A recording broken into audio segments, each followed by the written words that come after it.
Hello and welcome back to the Honor Respect and another edition of NXT Out of 10. And it was titled Tuesday with the Gold Rush special, meaning we've got 4 title matches featuring some of the top stars in NXT. The Women's North American Championships on the line, the AAA Mixed Tag Team Championships, the Tag Team Championships, and the Women's Championship. So a stack show. And we start things off with Chelsea Green and Ethan Page versus Joe Hendry and Tia Hale for the AAA Mixed Tag Team belts. The women got the match going with a good back and forth exchange before the men tagged in to keep it going. All ego started to show frustration when he wasn't able to get the better of Hendry. While both of these duos could be considered comedy acts, this was not a comedy match. All 4 had a lot of energy and physicality. It had some fun moments.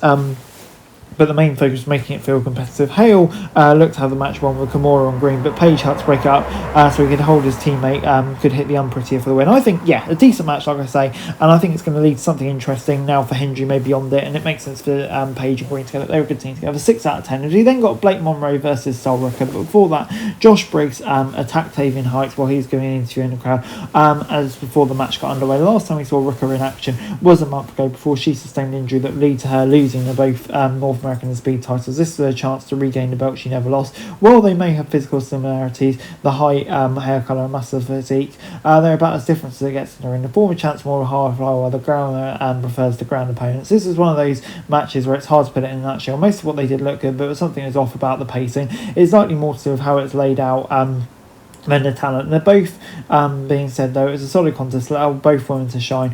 They worked well to entertain the crowd. Monroe focused heavily on Rucker's injured knee during the second half. When she had the challenger locked in submission, Zaria ended up throwing the towel on her behalf to cost her the match. Zaria tried to tend to her friend, but you could see a look of disappointment, and this could be what finally ends their partnership. So yeah, very intriguing kind of outcome of this, and I think probably the right move going forward. 6 out of 10. We then got Dark State versus Leon Slater and Javon Evans. Saints and Obafemi had a face-to-face confrontation in the ring before that. Trick Williams interrupted them, but he was attacked by Mars Bourne with a chair to end that segment.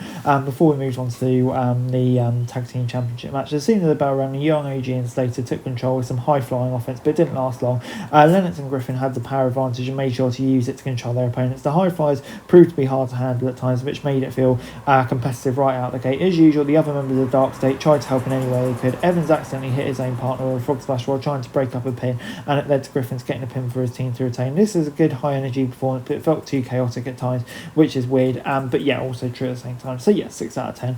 As then in the main event, it was Paxley defending the belt against former champ Jane. The first couple of minutes saw them exchange several takedowns and counters. Some looked great, but a few looked sloppier and they should for main event. They seem to find their groove eventually and things smoothed out. Paxley's grown a lot over the past year and feels closer to being a complete character, but Jane outclasses almost everyone in NXT. She's great on the mic and in the ring, and in every situation WWE's put her in a somewhat surprising outcome, Jane ended up getting the win to reclaim the title after Izzy Dane took out Paxley at ringside to officially turn the Cullen against her. Yeah, very interesting finish. I'm not mad against Jane having a title, and obviously sets up an interesting story with Dane. So yeah, I'm going to give it 6 out of 10.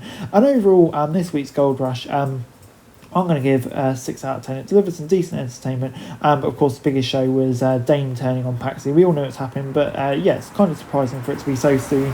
Jane back on top of the division where it belongs. So yeah, on the whole, I'm pretty happy with it. I'm going to 6 out of 10. Guys, that's it for this video. Thanks very much for watching. Remember to like, share, subscribe, follow us on our socials, link in the description below for daily wrestling news, meme and content. Subscribe to our other channels on screen right now, that'd be greatly appreciated. Thanks very much for watching. Peace out.